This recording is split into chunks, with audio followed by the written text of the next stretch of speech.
In this video, I want to talk about the docs one more time, and specifically how we can learn more about git log, which just gives us a log of the commits in a given repository. And as we saw, when I added a very, very long commit message, we see the entire thing here. Now, shortly, we will want to see these commits, and specifically, we're going to want to know these commit hashes. Spoiler, we need those in order to revisit a commit or undo a commit or check out or take a look at a commit. So we need those, and if we have hundreds of commits and they all have these really long messages, that could be really frustrating. So there are some options for how we use git log. So let's go to the documentation. Let's go to reference, and we'll find log. Here it is. I'll zoom in a bit. As we know, it shows us commit logs. But there's quite a bit to how it works, and there's a lot that I just don't know about it because I don't use most of these features. Just like with most Git commands, there are tons of options. But the one I'm interested in for now, we scroll down. You could also find it in the examples, I'm pretty sure, down at the bottom. I mean, look at this. This is crazy, the number of options. Just absurd.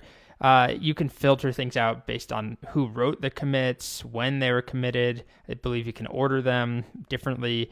But what we are after... All right, well, I had to search for it, but this is what we're after, formatting the commits. These flags, including -- pretty, allow us to pretty print or change the format of the logs, how they're printed out. And specifically, I usually use this option one line. So -- one line, which is actually shorthand for -- pretty, equals one line -- abbrev commit. So what does this mean? We can just take one piece at a time just to show you. Abbrev commit just shows us a shorter version of that commit hash. So if I do git log -- abbrev commit, it's hard to see much of a difference. But here, I'm only getting a small piece compared to what we got before of each one of those commit hashes. But we're actually after a bit more than that. We want one line.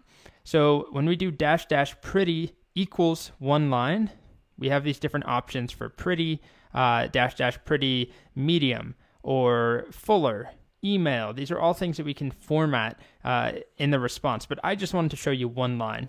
So I like to use the shorthand, -- one line. But just know that it's actually shorthand for pretty equals one line and abbreviated commit. Let me just show that. Git log -- one line. If I can type it correctly. And there we go. Oh, so much better. Look at that. You can see one line of each commit message, which is why your first line of a commit message, even if it's a super long one, the first line should explain, it should summarize the commit. So remove extra blank lines. That's what we did, even though if we actually look at the entire message, there's a whole bunch of other stuff. It's very important, or I shouldn't say very important, but it's conventional, and you should follow this pattern of having that first line be the summary of the commit, and then any other information comes afterwards, separated by a return.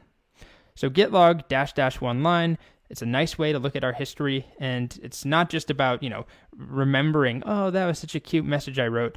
It's actually important to be able to do this because shortly we will be revisiting commits, and we want to look at this history so that we can figure out where to time travel back to. But for now, we're just reminiscing. So that's git log. The docs, as I just showed you, are so overwhelming. I mean, there's so much you can do with git log. I have carpal tunnel just from scrolling down this page. So don't feel intimidated, or do feel intimidated, but know that I am also intimidated by this page, whichever makes you more comfortable.